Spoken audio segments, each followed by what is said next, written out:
Здравейте отново, ще бъда изключително кратък.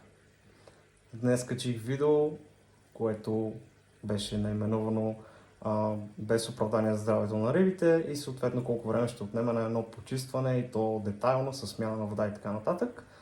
Ако не сте гледали видеото, можете да се върнете малко по-назад в моя YouTube канал, за да го видите. Според някои колеги това, което показвам, не е правилно. То явно не трябва да се сменя водата, нито трябва да се почистват гъбите, нито да се перат.